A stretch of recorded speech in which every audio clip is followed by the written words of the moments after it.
Vamos a hablar sobre los criterios para evaluar la argumentación, la importancia de la argumentación, cómo podemos determinar si una idea, un concepto que nos están ofreciendo es correcto o está equivocado, si incluye una intención de engaño, cuáles son los tipos de engaños o falacias a los que podemos someternos en el momento en que escuchamos un mensaje o que somos sometidos al impacto de un mensaje en cualquiera de las formas que pueda ofrecerse, no solamente en un escrito, sino cuando escuchamos un discurso, cuando eh, leemos un titular de prensa, cuando otra persona nos comunica cualquier tipo de mensaje por cualquiera de los medios. Hoy las redes sociales se convierten en factores fundamentales para transmitir ideas y muchas de estas ideas están sustentadas en argumentaciones falsas, argumentaciones equivocadas, y hablaremos hoy un poco acerca de ese tema. En la imagen les he dejado una captura de la película de Star Wars, una de mis películas favoritas, por supuesto, y he querido utilizar esta imagen con el fin de tratar de representar el proceso de argumentación en el que consideramos que nosotros tenemos la razón, el otro está equivocado, el otro intenta causar un daño con un pensamiento equivocado que mediante el cual intenta influir en nuestro accionar, en nuestra forma de vida. En Proverbios 18:21 dice: la muerte y la vida están en poder de la palabra. Algunas versiones dicen en poder de la boca, otras dicen en poder de la lengua. Pero al fin y al cabo, quien produce el efecto es la palabra que sale de la boca, de la lengua. Tenemos la posibilidad de causar mucho daño con palabras, pero también tenemos la posibilidad de crear mucho bien a través de las mismas palabras o a través de la palabra. Tanto la muerte como la vida en poder de la palabra. Y el que la ama comerá de sus frutos. Y vamos a hablar de los criterios para evaluar si una argumentación es o no defectuosa. ¿Cómo podemos determinar si un argumento está equivocado? ¿Cómo podemos determinar si nos intentan engañar a través de la argumentación que están utilizando para defender unas conclusiones a partir de ciertas premisas? La aceptabilidad, la relevancia y la suficiencia como criterios para evaluar si una argumentación es o no defectuosa. Entendamos la premisa como una frase, una idea expresada por medio de un conjunto de palabras que tienen un sentido lógico del cual yo puedo decir que es eh, correcta o no, su mensaje es verdadero o es falso. Johnson expresa que el conocimiento surge de un conjunto de verdades y creencias. Esto ya lo hemos venido evaluando en otros videos anteriores de manera que con mucha mayor profundidad, de manera que no entraré a detallar en este concepto básico, pero sí quiero comenzar a referirme acerca de los criterios mediante los cuales vamos a evaluar si esas premisas o en general ese argumento que nos están presentando tiene una real validez. Y el primero de ellos es la aceptabilidad. Los argumentos que estamos presentando, los argumentos que nos presentan deben ser creíbles. Es decir, que deben ser fácilmente aceptados por quien escucha porque están basados en una evidencia sólida. Por ejemplo, si hoy en día nos hablan de la existencia de una vaca rosada, probablemente vamos a generar un rechazo a ese argumento porque normalmente las vacas no son rosadas. Es probable que un laboratorio de genética invente una vaca rosada, eso sería posible, pero no es la generalidad, no es un argumento que sea aceptable, sino en ese contexto especial del cual estamos refiriendo, pero normalmente no sería de esa manera. Así que la aceptabilidad del argumento consiste básicamente en que sea creíble, que sea aceptado por la generalidad de las personas que están recibiendo el mensaje. una premisa, un argumento tiene que ser relevante, tiene que estar relacionado con aquello de lo que estamos hablando. No es suficiente que nos respondan, sino que nos responden. Está relacionada esa respuesta que nos están dando con la pregunta que hicimos o con el problema que estamos tratando, porque es como cuando a veces sentimos que preguntamos algo y nos responden otra cosa diferente, es decir, no es relevante, están cambiando de tema. Los argumentos tienen que ser coherentes con la conversación, con el punto de vista, con el argumento que se está planteando. La suficiencia nos indica que la cantidad de argumentos que tenemos para defender un punto de vista deben ser los necesarios y los suficientes. Si con un solo argumento bastó, pues no necesitamos más.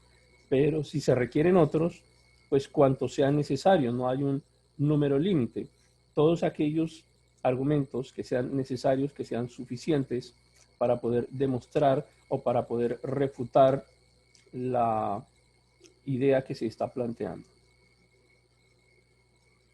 Entonces llegamos a las falacias y las vamos a entender como unos razonamientos equivocados, erróneos, falsos, que pueden ocurrir porque alguien está intencionalmente llevándonos hacia esa idea equivocada o porque de manera involuntaria pues alguien está generando un planteamiento que también es equivocado y que nos intenta convencer con ese pensamiento, pero el problema básicamente está en la intencionalidad. Una falacia puede ser un sofisma o puede ser un paralogismo. El sofisma, pues, es una falacia, por supuesto, pero que ha sido diseñada con la clara intención de engañarnos. ¿Recuerdan cuando en uno de los videos anteriores hablábamos acerca de los orígenes de la filosofía y mencionamos a los sofistas, que más adelante fueron combatidos por Sócrates, expertos ellos en la creación de sofismas, es decir, en unas ideas engañosas construidas a propósito para modificar la conducta o modificar el pensamiento de las personas, pero teniendo pleno conocimiento de que partían de ideas falsas. Mientras que el paralogismo también es una falacia, pero el origen de ella no es voluntario, es involuntario. Probablemente por descuido o por desconocimiento se produce la falacia.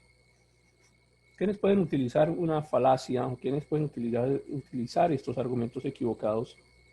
¿Y para qué lo usarían? Un líder, por ejemplo.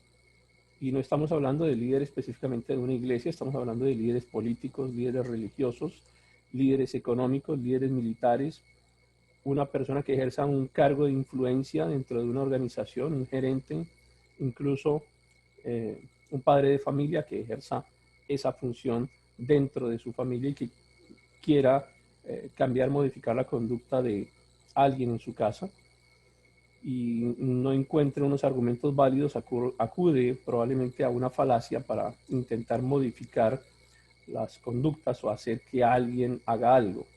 Los medios de comunicación abundan las falacias en ellos, en los titulares. Muchísimos son los ejemplos que podemos encontrar en todos los idiomas. Las empresas que intentan inducirnos para que compremos algún tipo de producto o tengamos cierta lealtad con ellos. Y por supuesto las personas cercanas quienes a veces utilizan unos argumentos equivocados para tratar de darnos sus propios puntos de vista. ¿Cómo se utilizan estas falacias? Regularmente haciendo una semejanza con personajes de autoridad o con entidades importantes. Por ejemplo, este argumento es válido porque lo menciona las Naciones Unidas. Entonces hay una asociación del argumento con una entidad de autoridad, en este caso de autoridad mundial. O podemos hacer la asociación a través de un personaje histórico, porque así lo dijo Simón Bolívar, porque así lo dijo cualquier personaje importante que ustedes tengan en sus países. O pueden hacer la asociación con personajes de ficción, de fantasía. Es como cuando sacamos de una historia a un personaje que es muy conocido en un rango poblacional, una figura de acción, una caricatura que es muy reconocida, y ponemos a esa figura, a ese personaje ficticio, a que diga ciertas palabras con el fin de influir en la mente de quienes están escuchando y tienen confianza en ese personaje. O podemos utilizar elementos de la naturaleza, por ejemplo, eh, expresiones como la madre tierra, el río, eh, el cielo, tratar de hacer asociaciones con estos modelos que son fácilmente reconocidos por todos. Los actuales influencers, los influenciadores, personajes que entre más ridículos se vean, seguramente tienen más seguidores, muchos de ellos. Seguramente hay algunos influencers serios. Pero el objetivo es utilizar a estas personas para que nos ayuden a vender un producto o nos ayuden a vender una idea, un concepto.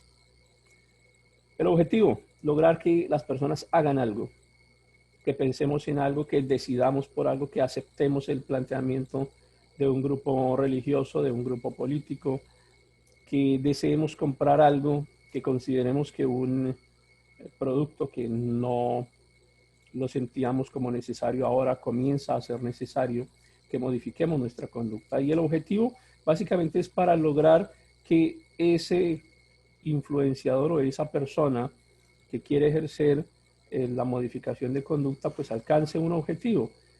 Al fin pues tener un cargo político, que se tenga un beneficio económico, incluso puede ser porque alguien quiere que nosotros seamos mejores personas o tengamos una cierta mejor calidad de vida o mejoremos en general nuestra conducta. Pero acá en el fondo lo que nos interesa es analizar si el argumento que están utilizando para lograr estos objetivos es un argumento adecuado o es una falacia, o es un argumento erróneo. Ese es el tema que nos interesa durante esta conversación. ¿Por qué tenemos que estar alertas acerca de esto? Hemos venido hablando muchísimo acerca de hermenéutica en temas anteriores. ¿Para qué la hermenéutica? Para poder comprender este tipo de mensajes, para poder abrir los ojos y entender que no todo lo que escuchamos es tan bueno como aparenta, o no todo es tan equivocado como aparenta, sino que podamos tener unos criterios basados en el análisis de estos conceptos. La hermenéutica nos ayuda al final para eso.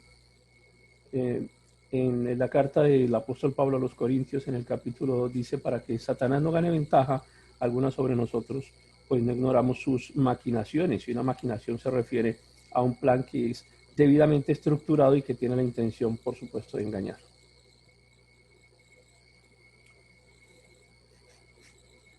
Y encontré esta imagen con la cual intento representar una falacia.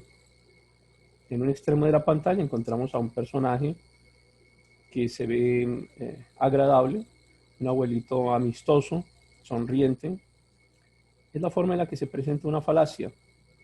Es un razonamiento incorrecto que tiene una apariencia de razonamiento correcto. En el otro extremo de la pantalla tenemos al mismo personaje en la película. Es un personaje que ocultaba internamente su mal, un sepulcro blanqueado, diríamos, de cierta manera, para utilizar ese recurso literario. El sofisma es un razonamiento que es aparentemente verdadero, la falacia también lo es, el sofisma nos engaña deliberadamente y probablemente un paralogismo lo que intente hacer es cambiar nuestra conducta o incluso engañarnos, pero digamos sin esa intencionalidad. Y les insisto, representaríamos una falacia de esta forma, algo que a los ojos se presenta de una forma, pero que profundamente tiene otro sentido, otra representación oculta.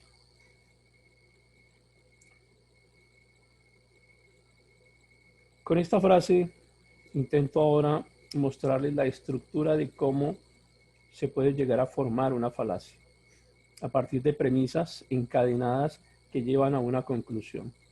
El miedo lleva a la ira lleva al odio, el odio lleva al sufrimiento, y viene la conclusión: percibo mucho miedo en ti. Una conclusión que estaba planteada incluso desde la primera premisa, cuando dice el miedo lleva a la ira. Entonces observen cómo hay un encadenamiento lógico de varias premisas. Esta es una frase del personaje que tienen allí en la pantalla. El sabio, uno de los sabios de la película, que lanza este tipo de frases. Bueno, quiero decirles que este ejercicio que tenemos es la representación de cómo se forma una falacia con una cantidad de frases que en sí misma tienen sentido, que son lógicas y que nos llevan a una conclusión con el fin de que aceptemos un argumento o, como hemos visto, modifiquemos una conducta o tomemos una decisión en favor de o en contra de. Y vamos a ver cuáles son esas falacias. No están todas en la presentación, por supuesto. Les acompañaré la presentación con un documento en donde complemento las que les presento en este momento con otras que también me parecen importantes para que las reconozcan. El argumentum a silentio básicamente consiste en que eh, ganamos el debate, ganamos la discusión porque el otro aparentemente, por el hecho de quedarse en silencio, no tiene argumentos para rebatirlo, lo cual pues es una equivocación. En algunas ocasiones simplemente guardamos silencio para no continuar con el debate o porque no queremos aportar información o por la razón que sea, no queremos hablar más. Quien utiliza el argumentum a silentio indica que si la otra persona no responde o si no continúa el debate es porque no sabe, porque no tiene información, porque causa un conocimiento equivocado fundamentado en la ignorancia. Un ejemplo que tenemos en la escritura está en el Salmo 50. Alguien ha hecho cosas desagradables delante de Dios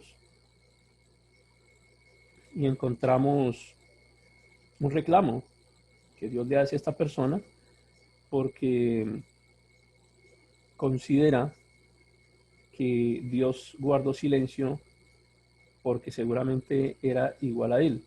Un pensamiento bastante complejo llegar a tener esa conclusión, pero veamos cómo dice el texto. Al malo le dice Dios, ¿qué tienes tú que hablar de mis leyes? ¿Y por qué tomas mi pacto en tu boca? Pues tú aborreces la corrección y echas a tu espalda mis palabras. Si veías al ladrón, tú corrías con él y con los adúlteros era tu parte, tu boca metías en mal y tu lengua componía engaño. Tomabas asiento y hablabas contra tu hermano, contra el hijo de tu madre ponías infamia. El versículo 21, estas cosas hiciste y yo he callado. Hay un ejemplo del argumentum accidente aquí, el hecho de que Dios haya callado frente a las cosas malas que hacía esta persona, no indica que estaba de acuerdo o que estaba confabulado con él, que es lo que esa persona piensa, según entendemos de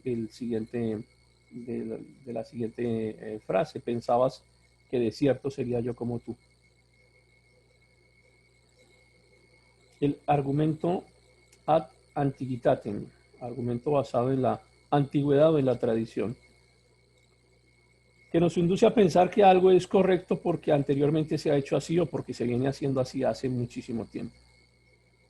En las congregaciones, por ejemplo, difícil de reconocer un error que se viene cometiendo hace mucho tiempo porque se viene cometiendo hace mucho tiempo y creemos que eso le da validez.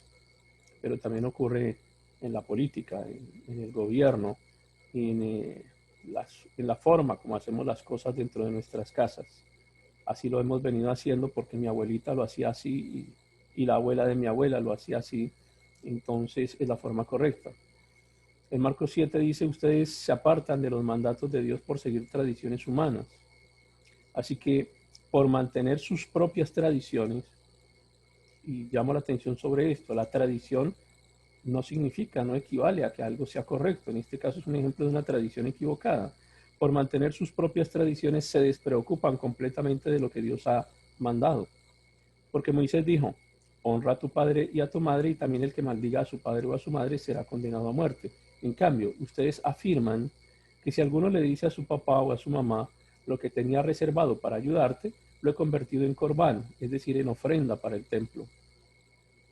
Queda liberado de la obligación de prestarle ayuda. La conclusión es esta. De este modo, con estas tradiciones suyas que se pasan de unos a otros, anulan lo que Dios había dispuesto. Un ejemplo de por qué lo antiguo o la tradición no equivale a que sea correcto o verdadero. La falacia de apelación a la novedad es lo contrario. En el fondo de la pantalla una pareja que efectivamente se casó, no es una pieza publicitaria, una pareja que se casó utilizando el tema de Star Wars. Lo nuevo no significa que sea evidentemente correcto, así como lo antiguo no equivale a que algo sea válido o verdadero, lo nuevo tampoco. Simplemente significa que eso es nuevo, no es más. En primera de Timoteo dice, ahora bien, el Espíritu Santo nos dice claramente que en los últimos tiempos para nosotros hoy en día significa que esto es una novedad. En los últimos tiempos algunos se apartarán de la fe verdadera. Seguirán espíritus engañosos y enseñanzas que provienen de demonios. Estas personas son hipócritas, mentirosas, tienen muerta la conciencia. Dirán, es decir, uso de la palabra nuevamente, uso de las expresiones, uso de argumentación. Dirán que está mal casarse y que está mal comer determinados alimentos. Pero Dios creó esos alimentos para que los coman con gratitud las personas fieles que conocen la verdad.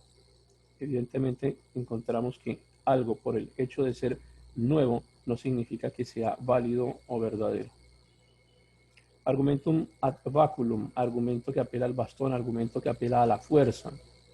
Implica que un argumento se vuelve verdadero simplemente porque el otro tiene un gran poderío, porque el otro puede usar una fuerza excesiva que no somos capaces de soportar. Es como si nos pusiésemos frente a estas máquinas que están en la imagen y tratáramos de luchar con ellas simplemente con nuestras manos. Pues la fuerza es desproporcional.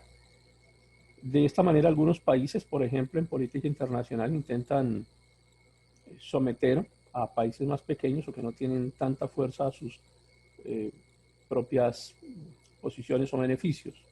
Igual sucede cuando alguien dentro de una entidad, dentro de una organización, ejerce un control o una fuerza excesiva para imponer sus argumentos. Es un argumento que no se defiende a sí mismo, sino que se defiende por la fuerza que se impone o que lo respalda. Argumentum ad consequentiam, o dirigido a las consecuencias, nos ofrece de cierta manera dos caminos, por eso un poco la imagen de los dos personajes de la película, dos caminos. Y en el centro de la pantalla también dos caminos. Debemos escoger, nos obligan a escoger uno, porque no por el argumento en sí mismo, sino por las consecuencias negativas o indeseables que puedan ocurrir si tomamos una decisión, o por las consecuencias positivas o deseables si tomamos una decisión. Entonces, tiene, digamos, esas dos estructuras que las consideramos, por supuesto, como análogas. Responder un argumento a una afirmación refiriéndose no al argumento en sí, sino a las posibles consecuencias, tanto positivas o negativas, que puedan derivarse del mismo. El argumentum ad crumenam es el argumento de la maleta, del morral, del bolsillo para el dinero, de la cartera, la apelación a la riqueza. Un argumento es válido porque hay una gran riqueza que lo respalda. Por ejemplo, dicen de alguien que no es muy inteligente y el argumento para la defensa es: ¿cómo no va a ser inteligente si tiene mucho dinero? O un cantante, ese cantante no es muy bueno, y la respuesta igual: ¿cómo no va a ser bueno si tiene mucho dinero? Es el dinero quien defiende el argumento, pero no el argumento en sí mismo, que pueda ser contrastado con otro tipo de evidencias. Sin embargo, como estamos hablando de dinero, quiero hacer una reflexión en este punto, porque la Biblia tiene muchísimos pasajes relacionados con el dinero. Primera de Timoteo capítulo 6 dice: a los ricos de este siglo manda que no sean altivos ni pongan esperanza en las riquezas. No está diciendo que a los ricos de este siglo diles que no sean ricos. Lo que está diciendo es que no sean altivos y que la esperanza no la pongan en la riqueza, sino que la pongan en Dios, las cuales son inciertas, sino en el Dios vivo, que nos da todas las cosas. Dios nos da todas las cosas, todas, en abundancia, para que las disfrutemos. Hay un concepto religioso proveniente de Roma que nos indica que entre más pobres y miserables seamos, pues más cerquita estamos del cielo. El otro extremo: entre más dinero tengamos, probablemente tengamos más probabilidad de entrar al cielo. Es decir, ni la salvación se obtiene por tener dinero o por no tener dinero, se obtiene por gracia. Santiago 2 nos dice de la siguiente forma: porque si a su congregación entra una persona que tiene anillo de oro y ropa muy bonita, y también entra un pobre con vestido andrajoso, y miran con agrado al que trae la ropa bonita y le dicen, siéntese aquí en este lugar, y le dicen al pobre, quédese allá en otro lado, por allá lejos, pues no están haciendo distinciones entre ustedes mismos y vienen a ser jueces con malos pensamientos. Un ejemplo claro de cómo argumentamos a partir del dinero, el argumentum ad crumenam, para poder calificar a una persona. En Mateo 27, cuando llegó la noche, vino un hombre rico de Arimatea, llamado José, que también había sido discípulo de Jesús, un hombre rico que había sido discípulo de Jesús. Jesús también tuvo gente con mucho dinero entre de sus discípulos. Incluso este fue quien toma el cuerpo y lo lleva al sepulcro. Tenía una finalidad también haber obtenido ese dinero o esas riquezas en un momento de su vida. El dinero o la riqueza no tiene por qué ser argumento suficiente para defender una premisa. Argumentum ad Lazarum es lo contrario del anterior. Es una falacia que consiste en determinar que algo es correcto porque lo dice un pobre. Así como en el argumento anterior, pues la pobreza no equivale a honestidad o a verdad. En Proverbios 19:22 leemos: lo que hace atractiva a una persona es su lealtad. Tenemos en la imagen una figura de este personaje que parece como un gorila, que es amigo del otro personaje que está más hacia la derecha. Y la característica principal de ese personaje, del que parece como un gorila, justamente es esa, su lealtad. A pesar de que no lo veamos como bonito físicamente, lo que hace atractiva a una persona es su lealtad, dice Proverbios. Y luego dice, es mejor ser pobre que deshonesto. No dice es mejor ser pobre que tener dinero. No lo dice de esa forma. Lo que dice es que es mejor ser pobre que no tener algo que hayamos ganado de manera deshonesta, pero de ninguna manera invita a mantenerse en la pobreza o en la miseria. En el fondo de la imagen, un paisaje de la Guajira colombiana, uno de los sectores más pobres que tenemos en, en esta parte del mundo. Ser pobre no equivale a que todo lo que diga el pobre es verdad.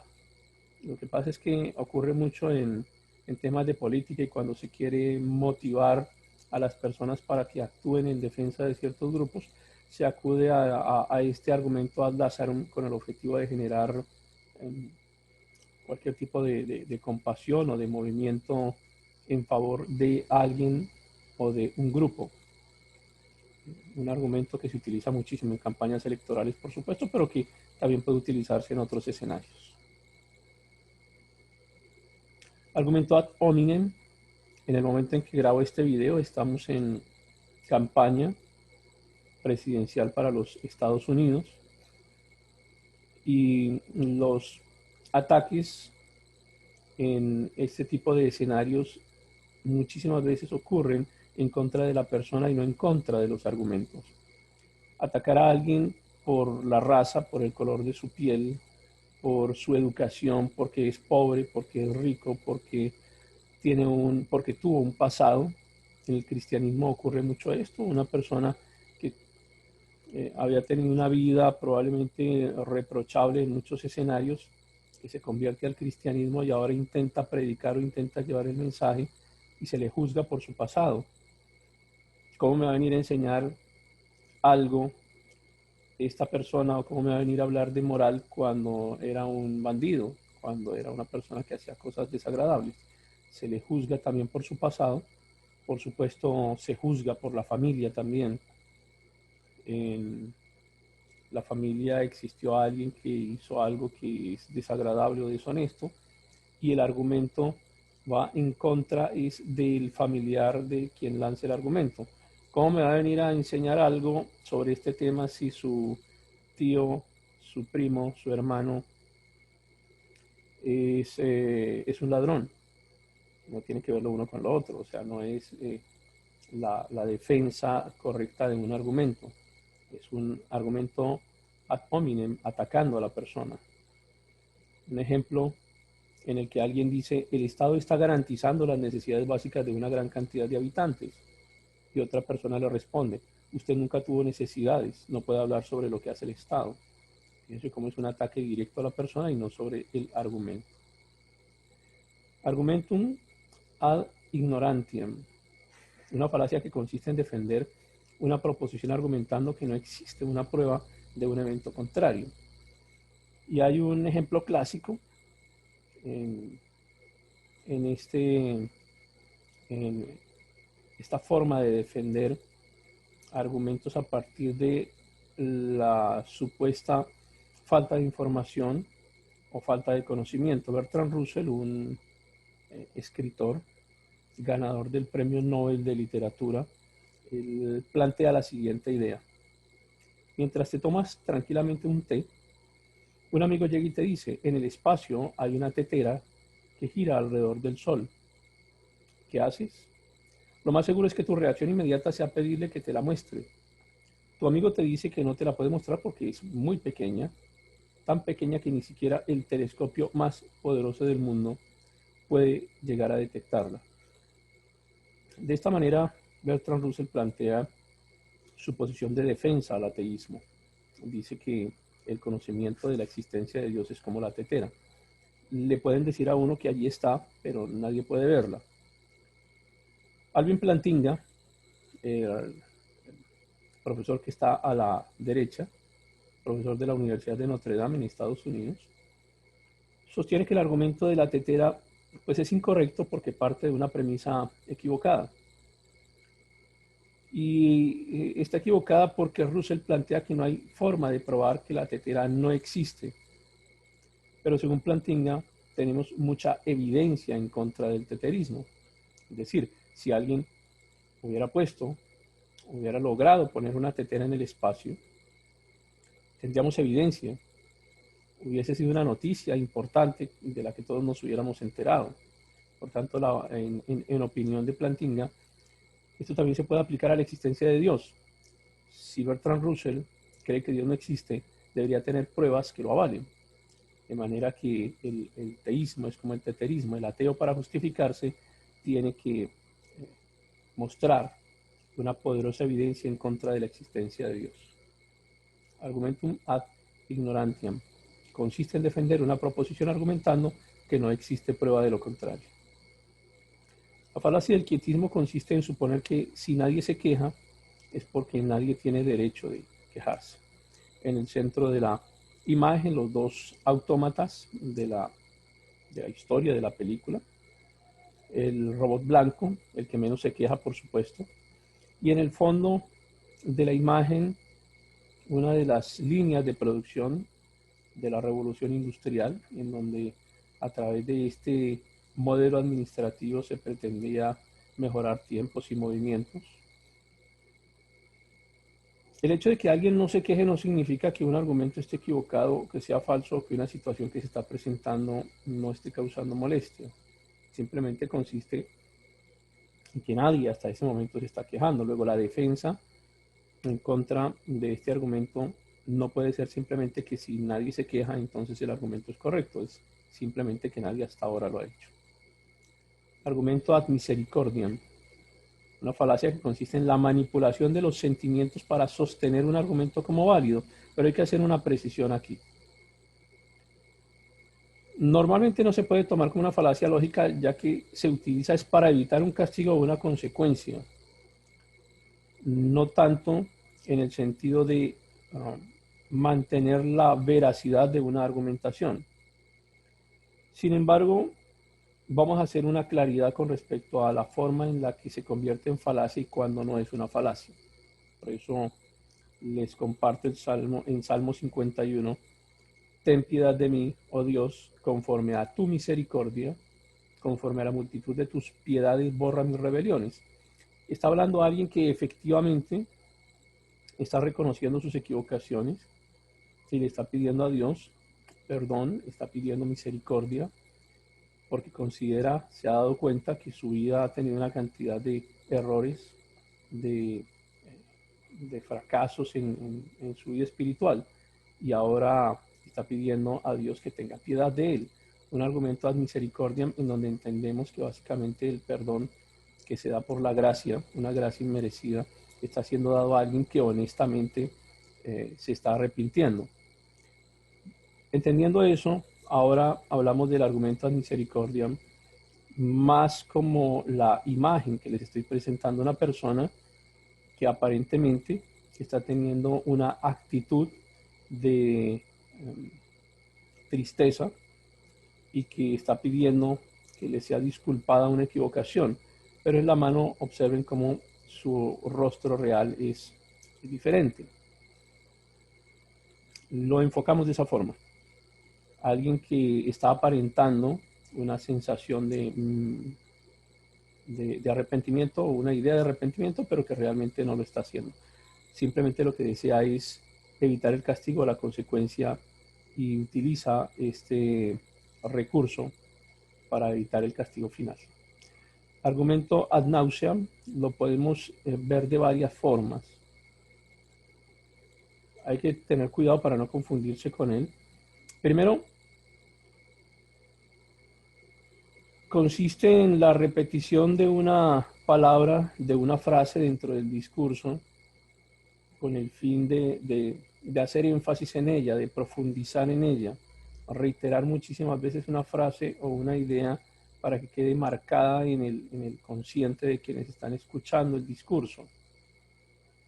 Pero también puede verse de esta forma, como cuando alguien está teniendo una conversación, un debate, y ya se han evacuado dos puntos del debate, ahora vamos por un tercero, pero estoy perdiendo el debate, no encuentro cómo argumentar, y lo que hago es devolverme a uno de los puntos anteriores que ya había sido resuelto. Entonces replanteo un problema anterior porque no logro avanzar, por eso la imagen que está allí una persona subiendo la escalera y volviendo a caer de la misma manera. Pero esto se hace de forma intencional, regresar a puntos anteriores del debate porque no puedo avanzar con lo que sigue. Y entendido también finalmente como un mecanismo para reforzar una leyenda urbana, repetir algo de alguien o de una entidad o simplemente una idea, repetirla muchas veces con el objetivo de que termine volviéndose verdad. Pues es una verdad entre comillas, porque evidentemente es una falsedad, solamente que por el hecho de repetirla termina quedando en el consciente colectivo de que algo ocurre de esa manera. Se utiliza este recurso para afectar la imagen de personas que tienen exposición pública, de personas que están sometidas a medios, de políticos, por supuesto, de pastores que tienen una alta exposición en medios de comunicación, y la forma de afectarlos es repitiendo una falsedad sobre ellos, pero la repiten tantas veces que incluso dentro de la misma iglesia comienzan a pensar si eso es cierto o no.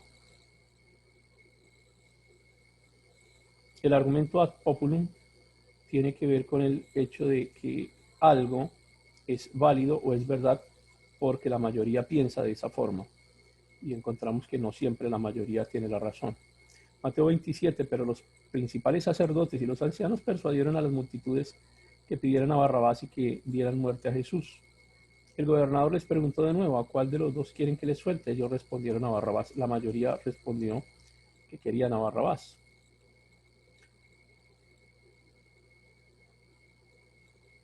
Es como cuando decimos, deben votar por X candidato porque la mayoría de las personas están de acuerdo con él. Realmente no sabemos si la mayoría de las personas están de acuerdo con él. Se relaciona mucho con las mediciones de opinión, con las encuestas. ¿Por qué son tan importantes las encuestas dentro de ciertas campañas políticas? Y es porque intentan demostrar quién tiene la mayoría de opinión. Igual ocurre con cualquier tipo de decisión, incluso en una pequeña empresa en donde algunas personas son sometidas a expresar su opinión y se considera que lo verdadero es o lo correcto es lo que diga la mayoría. No siempre es así. Argumentum ad verecundiam. En un video anterior, cuando estuvimos hablando algo acerca de la conformación la, de las diferentes traducciones bíblicas. Tenemos el ejemplo de Erasmo de Rotterdam, quien está a la izquierda en su pantalla. Uno de los argumentos de Erasmo para apartarse del catolicismo es que entendía cómo los monjes de la escolástica no tenían un argumento para defender muchas de las enseñanzas que ofrecían, sino que su argumento se fundamentaba en la asociación que se hacía de una idea con una persona que había pronunciado esa idea o que defendía esa idea. En este caso, un argumento es válido porque alguien de influencia lo dice. Puede ser una persona o puede ser una organización, puede ser una entidad. En este caso, Erasmo de Rotterdam encontraba que muchos de los argumentos de los monjes escolásticos estaban fundamentados en porque el Papa lo dice, pero pues él consideraba que no era suficiente respuesta esa que estaba recibiendo. De la misma manera, cuando le preguntan a un niño en el colegio que no conoce algo, la respuesta es porque el profesor lo dijo, o alguien dice porque mi mamá lo dijo, o alguna entidad importante lo dijo. No se defiende el argumento por el argumento en sí mismo, sino por alguien que lo respalda. El post hoc ergo, llamado correlación coincidente. Una falacia que afirma o asume que si un acontecimiento sucede después de otro, es porque el segundo es consecuencia del primero. Entonces la falacia viene de sacar una conclusión basándose solo en el orden de los acontecimientos, lo cual no es un indicador confiable. El ejemplo es, si yo llevo mi paraguas, va a llover, porque siempre que llevo mi paraguas llueve. Pero alguien puede decir lo contrario. Como hoy no traje mi paraguas, llueve porque cuando no traigo mi paraguas, siempre llueve. Hay otra falacia que más adelante les voy a mencionar, muy similar a esta. El post hoc ergo no está sujeto al tiempo, a una inmediatez entre uno y otro acontecimiento. Dejando esa aclaración, continuamos. Ignoratio elenchi, conclusión irrelevante. Es probable que todas las premisas sean verdaderas, pero están asociadas de forma equivocada. El ejemplo, Pablo es un buen deportista y debe ganar la copa. Después de todo es un buen tipo, ha donado mucho dinero y es integrante de una ONG. Vamos a suponer que realmente es integrante de una ONG, que eso es verdadero, que Pablo también ha donado mucho dinero y que es un buen tipo, pero ninguna de ellas es causa suficiente para que Pablo gane la copa o deba ganar la copa. Para ganar la copa tiene que llegar al campo deportivo y vencer a los demás oponentes. De manera que es un argumento que por sí mismo es válido, pero que prueba o concluye una proposición diferente a la que debería probar o concluir. Aristóteles pensaba que todas las falacias lógicas podían ser reducidas a ignoratio elenchi. La falacia de composición, en la imagen de fondo, uno de los soldados de la película, un Stormtrooper. Cuando vemos los ejércitos de soldados, pensamos que todos son malos en la película, porque en general el ejército del imperio es malo. Es decir, hacemos una generalización, falacia de composición. Consiste en que algo es verdadero acerca de un conjunto porque es verdadero acerca de una de sus partes, o a la inversa. Se infiere que algo es verdadero acerca de una parte porque es verdadero de todo el grupo. Hasta que en un momento de la serie encontramos que uno de los soldados se aparta de esas ideas de la generalidad del ejército. Entonces entendemos que no todos son malos, sino que hay uno que no lo es. Falacia de composición. El equívoco o antanaclasis.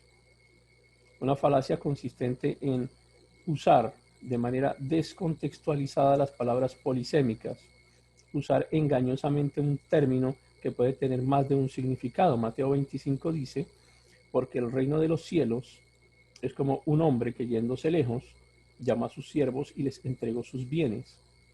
A uno dio 5 talentos, a otro 2 y a otro 1. En este caso, Mateo 25 se está refiriendo al talento como una unidad monetaria, está hablando de dinero. Alguien en su mensaje, en su predicación, puede referirse a que a uno dio 5 talentos, por ejemplo, el canto, la danza, la predicación.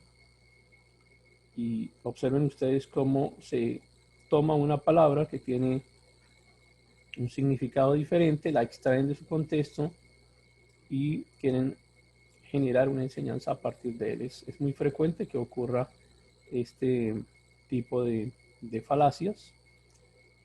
Tenemos en el fondo de la pantalla a Julio Melgar, un excelente cantante cristiano con muchísimo talento, pero este talento que muestra Julio Melgar, que ya no está con nosotros, no es el talento al que se refiere Mateo 25. La falacia de Monte Carlo, una falacia asociada a actividades aleatorias, está relacionada con sucesos que intentan definir lo que va a ocurrir hacia el futuro, ya sea positivo o negativo. Y se le llama falacia de Monte Carlo porque se basa en el uso que algunas personas hacen de estas máquinas a las cuales les insertan dinero. Alguien puede decir, hay mucha probabilidad de que me gane el premio porque hace un cierto tiempo que no aparece el premio. O puede alguien decir, es probable que me gane el premio porque hace mucho tiempo no cae ese premio. Simplemente probabilidades. Un evento de este tipo no es una defensa suficiente para un argumento.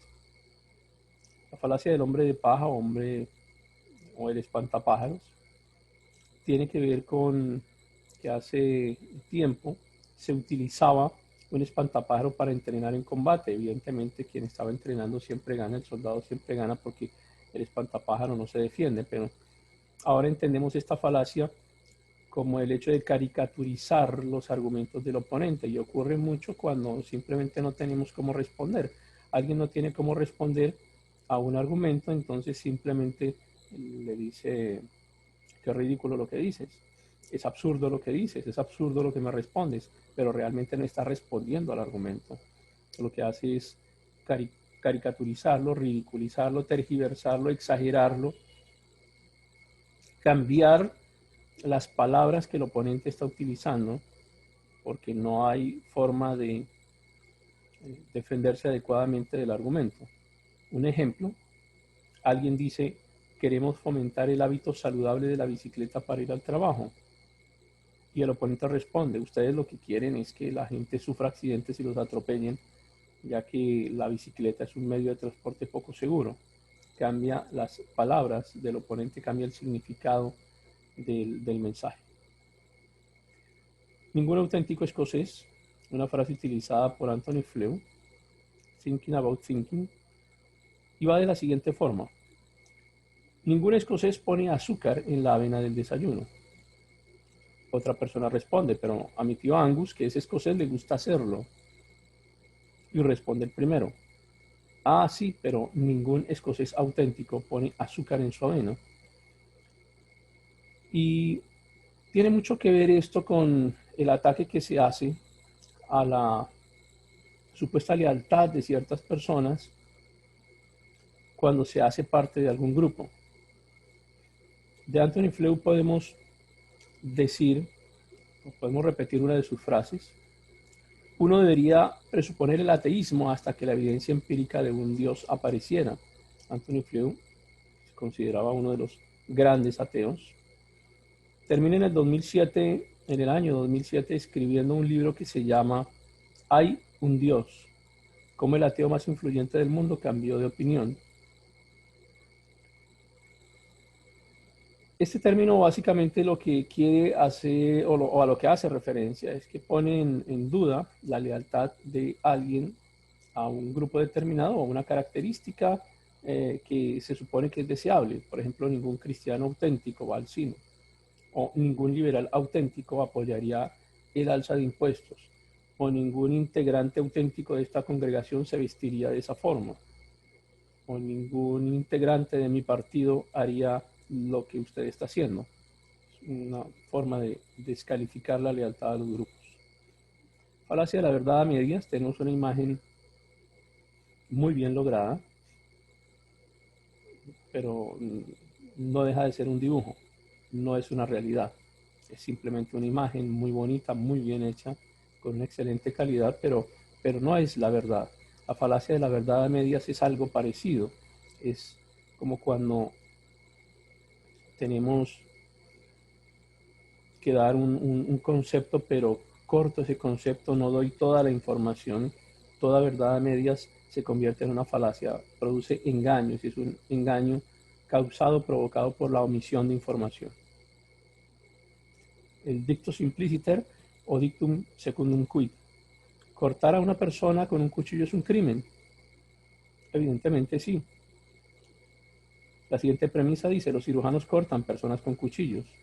La conclusión, por lo tanto, los cirujanos son criminales. Estamos aplicando de manera inadecuada una generalización para casos que son individuales. Generalizar nuevamente ocurre básicamente por un silogismo estadístico. Otro ejemplo es, conozco a alguien que dice que es cristiano, es un asaltante, o es un borracho, o hizo X cosa, por tanto todos los cristianos son iguales. Se puede aplicar en cualquier otro tipo de escenario. Falacia de causa cuestionable. ¿Recuerdan cuando hablé acerca de la sombrilla o del paraguas y la lluvia? Se parece mucho a esto. Quise hacer ese énfasis para no confundirnos, porque la falacia de causa cuestionable tiene una inmediatez en el tiempo. Observo que el gallo canta y enseguida sale el sol.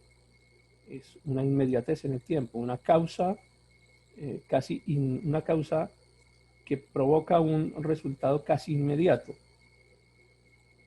y que nos pone a pensar que esta es la única causa para la consecución de un efecto. Otro ejemplo, subió la venta de helados y alguien dice, subió la venta porque bajaron los precios de los helados.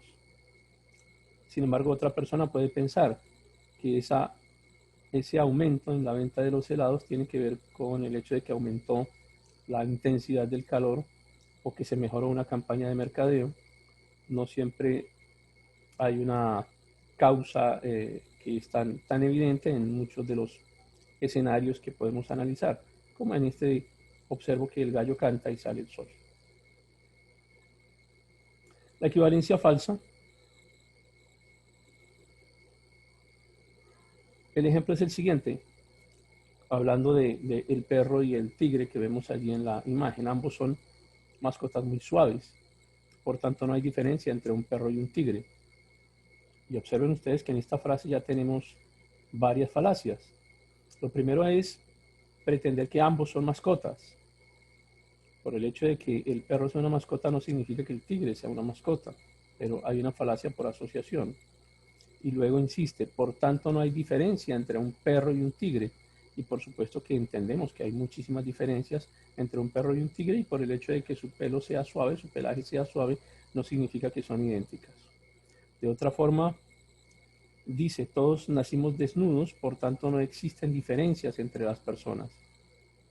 Lo cual también es una falacia de equivalencia falsa, porque evidentemente todos somos diferentes. Por lo menos no hay dos personas en el mundo que tengan exactamente las mismas huellas digitales. Hay una descripción en donde hay una equivalencia que es aparentemente lógica, pero que realmente no hay ninguna equivalencia. El petitio principio, una conclusión, está contenida en la premisa. Esta es una falacia que requiere mucha habilidad para ser elaborada. La estudió Aristóteles en su obra Primeros Analíticos. Les recomiendo que intenten buscar el texto, no es demasiado largo.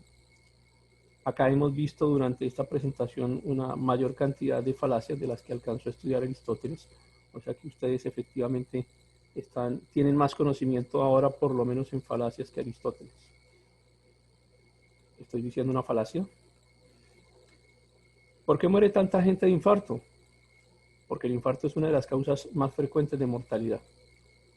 Al final no dijo nada, simplemente se dio una conclusión ya en la primera premisa. No es realmente una premisa, es una conclusión que luego seguimos reforzando. Yo siempre digo la verdad, por tanto yo nunca miento. Observen cómo la conclusión está incluida ya en la primera frase. El Petitio Principi es una falacia, es un recurso que se utiliza muchísimo en escritos extensos. Lo he visto en escritos relacionados con eventos diplomáticos. Pero entre más extenso sea el argumento, entre más extenso sea el escrito, entre más párrafos tengamos en el escrito, es más difícil de descubrir. La clave está en que en un punto anterior a la conclusión se presente esta conclusión, pues, evidentemente disfrazada. El reductio ad Hitlerum, reducción a Hitler, básicamente consiste en trasladar lo negativo que la humanidad conoce de Hitler a un personaje al cual se quiere hacer algún tipo de daño. En la parte derecha de la pantalla, una imagen del actual presidente de los Estados Unidos, Donald Trump.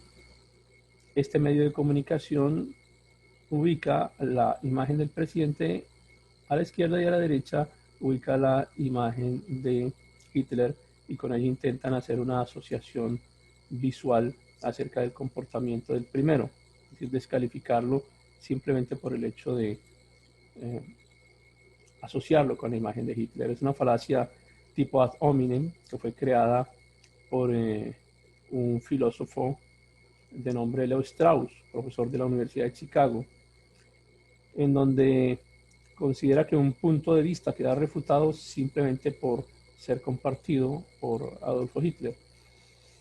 En la izquierda de la pantalla utilizo la imagen de un político colombiano, no estoy utilizando la imagen de otro político de sus países para no meternos aquí en líos diplomáticos.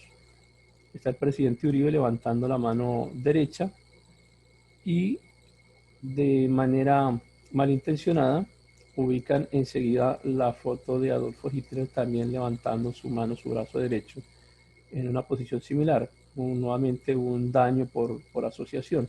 Y en el centro de la imagen, buscando en internet, encontré a este gatico, que pues por su genética tiene cierto parecido con Adolfo Hitler, el gato malo. Fernando Sabater en un escrito decía: ¿sabías que muchos representantes de la llamada ecología profunda mantienen vínculos con grupos neonazis o ultraderechistas? Observen cómo ya nos da una conclusión, pero lo hace en forma de pregunta. Es una conclusión que o sea, más bien es una pregunta que ya tiene un daño interno, nos está induciendo a concluir algo que todavía no ha sido demostrado. Después de todo, conviene no olvidar que las primeras leyes de protección de los animales y de la madre tierra, está argumentando autoridad, ¿cierto?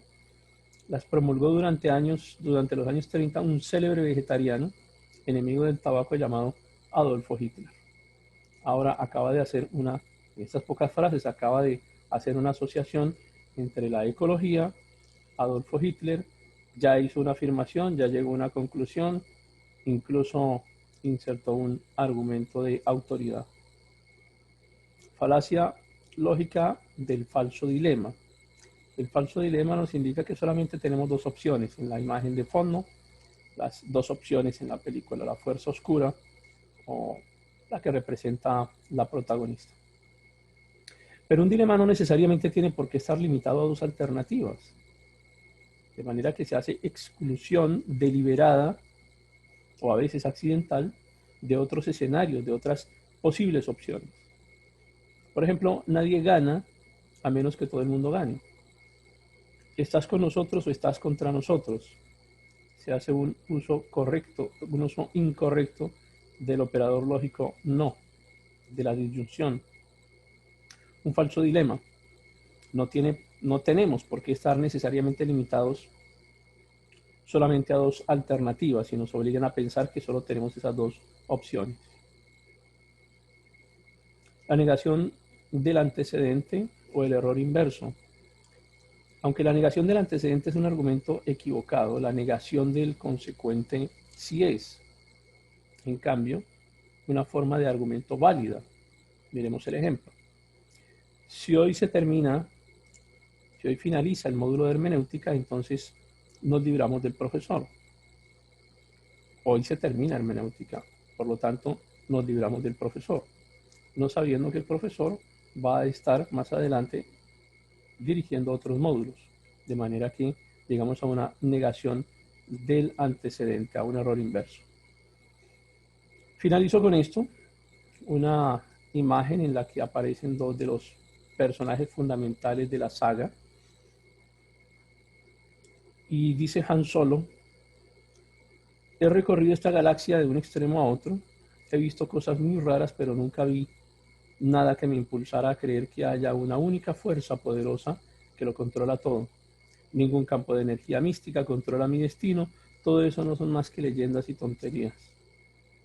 Ahora, entendemos que realmente esa frase no la dice Han Solo, la dice el guionista, la dice quien creó el guión de esta conversación. ¿Qué necesidad hay de que se utilicen este tipo de frases que, tomadas así, simplemente en este contexto, sin observar todo lo que puede llegar a acompañarla, nos representa como una inducción al ateísmo también? He recorrido el universo, no veo a ningún Dios. Es una frase que está pronunciada por un personaje, no estoy hablando del actor en sí mismo, sino por el personaje que está siendo interpretado, que tiene credibilidad entre cierto rango poblacional, o que de alguna manera influye. Es como si no hablara quien creó el argumento, no hablara el autor, quien está hablando realmente es el personaje, y es un personaje que se vuelve confiable para quien está viendo la historia, y está haciendo una referencia pues que, a mi modo de ver, simplemente no era necesario traerla dentro de la historia, en el sentido de querer espiritualizar un concepto pues que representa seguramente el punto de vista de algunos. A otras personas les parecerá que es una frase adecuada y que no tiene ningún problema. Bueno, está bien. Segunda de Corintios capítulo 2. Para que Satanás no gane ventaja alguna sobre nosotros, pues no ignoramos sus maquinaciones, que a veces son un poco complejas. Los dejo con este versículo hablando de la fuerza. De ti proceden la riqueza y el honor, tú lo gobiernas todo, en tus manos están la fuerza y el poder, y eres tú quien engrandece y fortalece a todos. Muchísimas gracias.